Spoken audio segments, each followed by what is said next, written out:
Welcome guys, welcome to my channel सीटेक tutorial. अब हम पढ़ने जा रहे हैं सोलर सिस्टम। सोलर सिस्टम एक फंडामेंटल कंसेप्ट है जो हम बचपन से पढ़ते आ रहे हैं, बस ये हमें हायर वर्जन में पढ़ना है। यहाँ पे हायर वर्जन में हमें से पढ़ना है। तो हमारा पहला क्या आता है, father of the solar system कौन है? सन। सन के बारे में हम पढ़ेंगे। Sun is the centre star of the solar system. It contain 99% of the solar mass. ये सोलर सिस्टम का सेंटर में आता है और ये 99 पार्ट कंटेंट करता है। 99 पार्ट मतलब सारा का सारा। 1% में सारे प्लैनेट का मास होता है और दूसरे तरफ ये 99%। तो समझो ये कितना मास कंटेंट करता है होगा। तो देयर आर इसके चारों तरफ कितने 8 प्लैनेट इसके चारों तरफ मूव करते हैं। 8 प्लैनेट इसके चारों तरफ मूव करते हैं। It is made up of hot plasma. ये हॉट प्लाज्मा मतलब गर्म लावा की तरह ही दिखता है। हम जो दिन में सूरज देते हैं उसमें गरम सब्सटेंस ही दिखता है जो लाइट को प्रोड्यूस करता है। The sun is primarily consist of hydrogen, helium, underflow, nuclear fusion. Nuclear fusion और फिशन क्या होता है? न्यूक्लियर फ्यूजन मतलब कॉम्बाइनेशन होता है। फिशन मतलब जो टूटता है, जो एक आटम टूटता है उसे फिशन कहते हैं। तो यहाँ पे क्या होता है, यहाँ पे एनर्जी कंज्यूम होता है, प्रोड्यूस होता है। जो प्रोड्यूस होता है वो लाइट और सोलर एनर्जी प्रोड्यूस करता है, जो हमें लाइट और एसेंशियल एनर्जी देता है। समझ में आया? Causing surface temperature about 5500 degree Celsius and core temperature 5 million degree Celsius. इसके कोर में कितना टेम्परेचर है? 15 मिलियन टेम्परेचर इसके कोर में प्रेजेंट है। 15 मिलियन कितना होता है? उसमें में कुछ चीज़ नहीं रहेगा, वो ध्वंस हो जाएगा। इतना टेम्परेचर है उसके कोर। और इसके चारों तरफ इसका बाहरी टेम्परेचर क्या होता है? 5000। अर्थ में हमारा 54 टेम्परेचर में क्या हालत होता है? इसके बाहरी टेम्परेचर कितना होता है समझो, और अंदर कितना होता है। तो इतना टेम्परेचर कैसे होता है? संभाल सकते हैं? कोई नहीं संभाल सकता। हमारा बॉडी तो कुछ बिल्कुल नहीं संभाल सकता। समझ में आया? इस चीज़ को आपको याद रखना है। इस चीज़ को आपको याद रखना है, अंदर कितना होता है, बाहर कितना होता है। और आपको जो जनरली लिखना है होगा तो एक लिख सकते हैं, कोर में इतना होता है, और एग्जाम में जितना आप याद रख सकते हैं उतना अच्छा है। It give the dynamic gravitational और dynamic force to the solar system. ये क्या देता है? ग्रेविटेशनल और डायनामिकल फोर्स। ग्रेविटेशनल फोर्स क्या होता है? और ग्रेविटेशनल फोर्स, इसके ग्रेविटेशनल फोर्स की वजह से अर्थ और other planet moving in electrical path, इसके चारों तरफ इलेक्ट्रिकल पाथ में मूविंग करते हैं ना, उस वजह से। और इसे dynamic force, motional force. Dynamic means motional, कोई चीज़ मोशन कर रहा है तो इसके वजह से हमारा जो प्लैनेट होते हैं वो मोशन करते हैं, और वो जो कॉमेट फॉर्म है सारे इसके वजह से ही मूवमेंट करते हैं।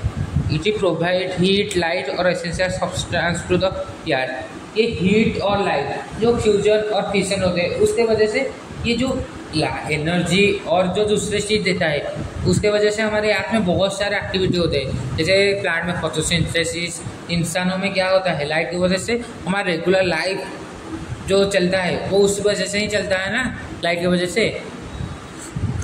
ये आपको याद रहेगा, ये पॉइंट बहुत ही नेसेसरी है। Radius of the sun, radius of the sun कितना होता है? 6,96,340 किलोमीटर इसका रेडियस होता है। रेडियस कितना होता है? डायमीटर कितना होता है? उस पाथ में उसका साइज इतना होता है। समझो कितना ज़्यादा साइज इसका होता है। ये चीज़ आपको ज़रूर याद रखना पड़ेगा। ये चीज़ आपको बहुत ही कॉम्पिटिटिव एग्जाम में ज़रूर आएगा, इसे आपको ज़रूर याद रखना होगा। Planet of the solar system our solar system having 8 planets revolving around the elliptical orbit rotating on their axis certain angle। ये थोड़ा सा एंगल में टिल्टेड होके इसके चारों तरफ मूव कर रहा है। किस पार्ट में? एक एलिप्टिकल ऑर्बिट में ये इसके चारों तरफ मूव कर रहा है।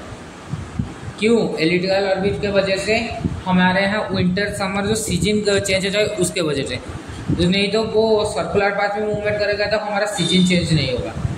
दिन में गर्मी, रात में विंटर सीजन हो जाएगा, दिन में समर, रात में विंटर, और बीच बीच में श्रेणी। तो ऐसा होगा तो हमारा क्लाइमेट कैसा होगा? बहुत ही ख़राब हो जाएगा। और हम अब पढ़ने जा रहे हैं planet are Mercury, Venus, Earth, Mars, Jupiter, Saturn, Uranus and Neptune. These are also called 8 planet. हमें थोड़ा सा रॉन्ग लिख दिया गया है, इसे हम नहीं लिखेगा, ये थोड़ा सा रॉन्ग लिख दिया गया है। अब हम जाएंगे दूसरे पेज के। दूसरे पेज में हमारा क्या है आता है? Terrestrial planet. टेरेस्ट्रियल प्लैनेट क्या होता है?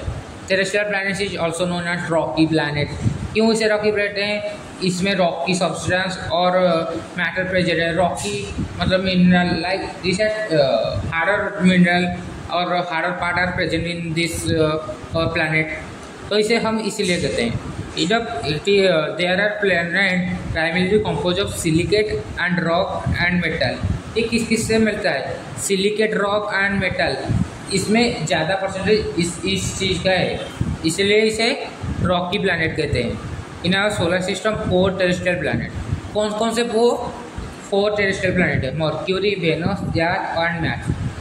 आपको याद होगा जब आप सोलर सिस्टम को याद रखेंगे, ये चारों प्लैनेट सन के नज़दीक है, तो इसे टेरेस्ट्रियल प्लैनेट कहते हैं। एक तरफ से यही समझ में आता है ना, ये सन के नज़दीक हैं। मतलब यहाँ पे जो दिखिए, यहाँ पे जो प्लैनेट को मैंने यहाँ पे जो बैकग्राउंड को मैंने रखा है, यहाँ पे जो बैकग्राउंड हमने सेटिंग किया है, यहाँ पे ये 4 प्लैनेट, पहले 4 प्लैनेट हैं, तो इसे हम टेरेस्ट्रियल प्लैनेट कहते हैं। These planets are characterized by solid and rocky surface. They are solid मतलब क्या होता है? कठिन सरफेस से, और रॉकी मतलब थोड़ा सा उबड़ खाबड़ गड्ढा है कहीं पे, ऐसा सरफेस है। Located in our solar system closer to the sun. ये सोलर सिस्टम में प्रेजेंट है एंड सन के क्लोज है।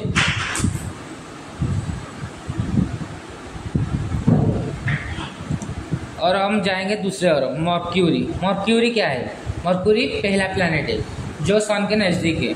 Mercury is the first planet of our solar system and is the closest to the sun. ये पहला planet है solar system का, क्योंकि हम सन से काउंट कर रहे हैं, तो इसीलिए हमारा ये पहला प्लैनेट आता है। और it is the smallest planet, it is known as sweet planet. इसे हम स्वीट प्लैनेट्स के जानते हैं।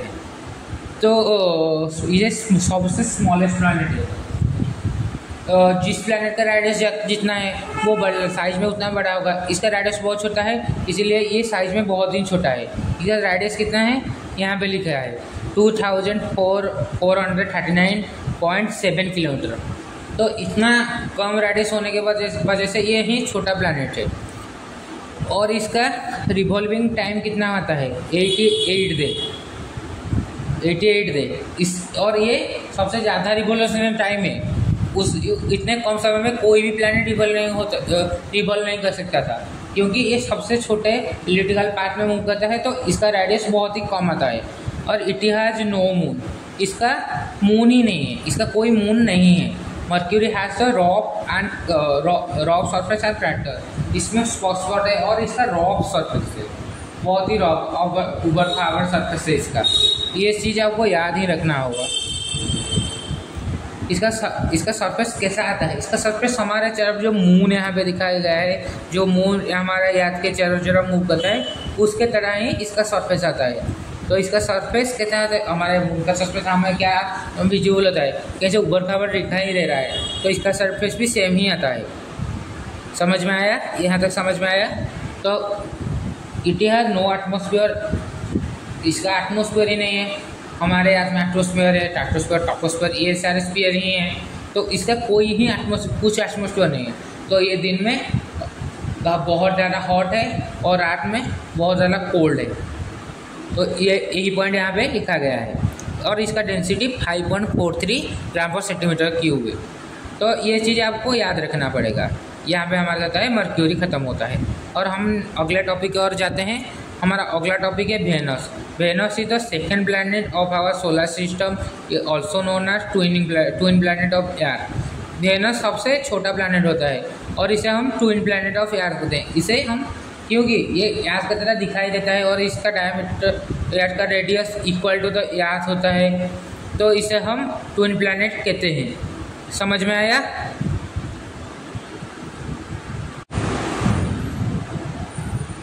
इसका रेडियस जो होता है वो थोड़ा सा गलत यहाँ पे लिख दिया, यहाँ पे थोड़ा सा गलत लिख दिया गया है।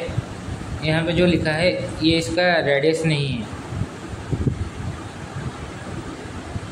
है, इसका रेडियस 6051 किलोमीटर है। इसे आपको याद रखना है। इसका रेडियस यहाँ पे थोड़ा सा गलत लिख लिया गया है। इसका रेडियस 6051 किलोमीटर है, क्योंकि इसका रेडियस अप्रोक्सीमेटली अर्थ के रेडियस के से समान आता है। इस वजह से हमें इसे ट्विन प्लैनेट्स ऑफ अर्थ कहते हैं। और इसी टिल्टेड अबाउट 3 डिग्री। ये टिल्टेड कितना है? 3 डिग्री। ये एक एक्सप्रेशनल केस है और ये रोटेट करता है दूसरे तरफ। सारे प्लैनेट एंटी क्लॉकवाइज रोटेट करते हैं, ये एक चीज़ क्लॉकवाइज रोटेट करता है। ये एक एक्सेप्शन है। यूरेनस और वेनस एक एक्सेप्शन करते हैं, ये क्लॉकवाइज रोटेशन करते हैं और बाकी सारे एंटी क्लॉकवाइज रोटेशन करते हैं। इसको आपको याद रखना पड़ेगा, ये एक इम्पोर्टेंट पॉइंट है। और दूसरा, it is compose of mostly carbon dioxide and cloud of sulphuric acid. इसका क्लाउड किससे? कार्बन डाइऑक्साइड और सल्फ्यूरिक एसिड से भरा हुआ है। कार्बन डाइऑक्साइड और सल्फ्यूरिक एसिड हमारे लिए कैसा है? एक पॉइजन के समान है। तो पॉइजन में हमारा रहना बहुत मुश्किल है, तो इसके सरफेस में हम नहीं रह सकते। It is making the hot planet of our solar system. ये जो प्लैनेट है इसे क्या बनाता है? ये जो गैस है ये बहुत ज़्यादा हॉट बनाता है। इन रात और दिन में ये बहुत ज़्यादा गर्म होता है। इस वजह से यहाँ पे लाइफ पॉसिबल नहीं है। Venus and Earth are similar in size and mass of Venus similar size and hence Venus is called Earth twins. इसी दोनों का साइज इक्वल है, इसीलिए ये दोनों ट्विंस कहते हैं। और ये जो लिखा गया था वो ये थोड़ा सा रॉन्ग था, ये राइट है। इसे आपको याद रखना पड़ेगा। इसका डेंसिटी यहाँ पे गिवन दिया गया 2.24 ग्राम पर सेंटीमीटर क्यूब। ये चीज़ आपको ज़रूर याद रखना पड़ेगा। समझ में आया? दूसरे पन्ने पे जाते हैं। दूसरे पन्ने में क्या लिखा गया है? दूसरे पन्ने पे हमारा क्या लिखा गया है? याद के बारे में। याद के बारे में एक चीज़ नोटिस करना, वहाँ पे कितना था? 6051 किलोमीटर। याद का कितना है? 6400 किलोमीटर। तो नियरली इक्वल होता है, इसी वजह से उसे ट्विन प्लैनेट कहा जाता था। Yes is the third planet of our solar system. ये थर्ड प्लैनेट होता है हमारा सोलर सिस्टम का, known as the blue planet और लिविंग प्लैनेट। ब्लू प्लैनेट क्यों कहते हैं? हमारा यार फुल ऑफ वाटर ऊपर से क्या दिखाई देता है? ब्लू, तो इसे ब्लू प्लैनेट कहते हैं। और लिविंग प्लैनेट क्यों कहते हैं? यहाँ पे लाइफ पॉसिबल है क्योंकि हम यहाँ पे रहते हैं, इसी वजह से कहते हैं। और हमारा it takes 6065 and 1/4 day to complete one revolution. ये कितना समय लेता है? 3065 and 1/4 time to revolving 1 year. तो इतने समय में एक रिवॉल्यूशन करता है और वो अपने एक्सिस में घूमने के लिए 24 आवर लेता है। और इसी टिल्टेड है, इसी टिल्टेड अबाउट टिल्टेड मतलब ये कितना डिग्री झुक के घूमता है? 23.5 degree. Due to the its tilted, इसके टिल्टेड की वजह से हमारा क्या होता है? हमारा सीजन का क्लाइमेट का चेंज होता है। Unique environmental compare to the other planet. यहाँ पे एनवायरमेंटल जो कंडीशन है, एनवायरमेंट जो है वो इसी वजह से आता है, इसके टिल्टेड की वजह से। तो it is the fifth largest planet of our solar system.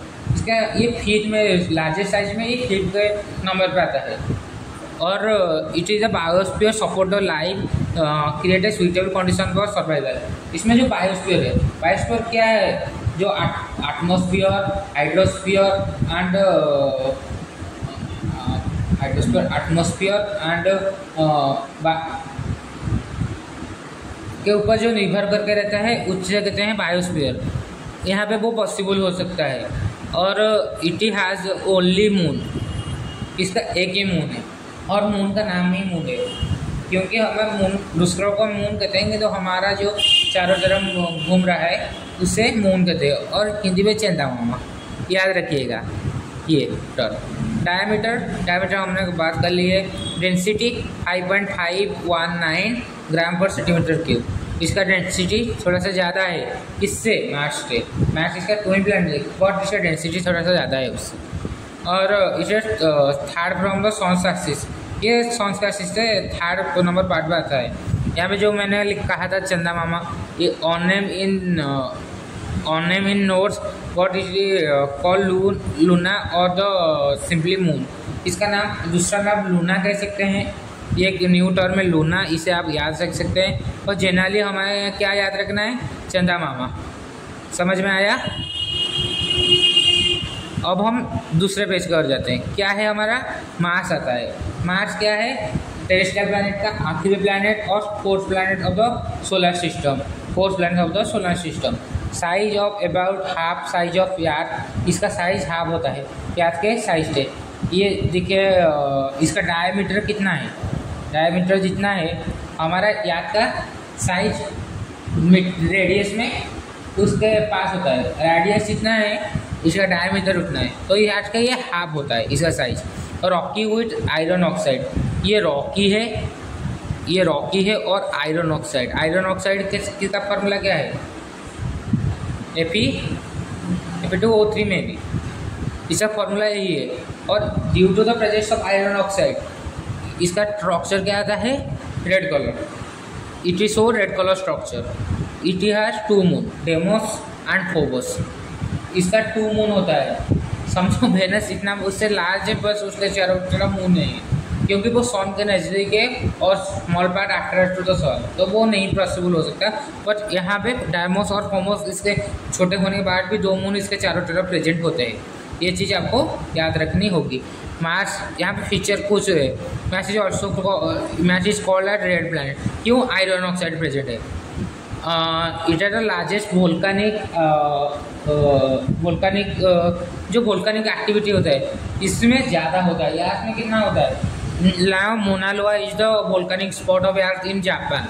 But इससे चारों तरफ ही वोल्केनिक एरोशन लाइक चीज़ होती है। और ओलंपियस मून्स जो होता है वो इसका लार्जेस्ट वोल्केनो है, वो इसका लार्जेस्ट है। हमारा मोना लोआ, उसका ओलंपस। ये चीज़ आपको याद रखना है।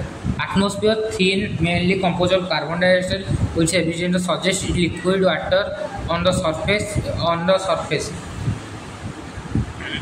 ये क्या कहता है? जो कार्बन डाइऑक्साइड इसमें इतना है कि वो लिक्विड फॉर्म में होता है, वो यहाँ पे दिखाया गया है। और इसका डेंसिटी क्या होता है? यार का डेंसिटी ज़्यादा होता है, 3.9 टाइम्स ज़्यादा होता है। यार का कितना है? उसमें इतना मल्टीप्लाई करोगे तो क्या आएगा? 5.5 और मे बी 2.1 याद का होता है, और इसका मल्टीप्लाई करने से इसका डेंसिटी आ जाएगा। ये टिल्टेड है 25 डिग्री, ये 25 डिग्री टिल्टेड है, तो थोड़ा सा क्लाइमेट का प्रभाव इसके ऊपर भी पड़ता होगा।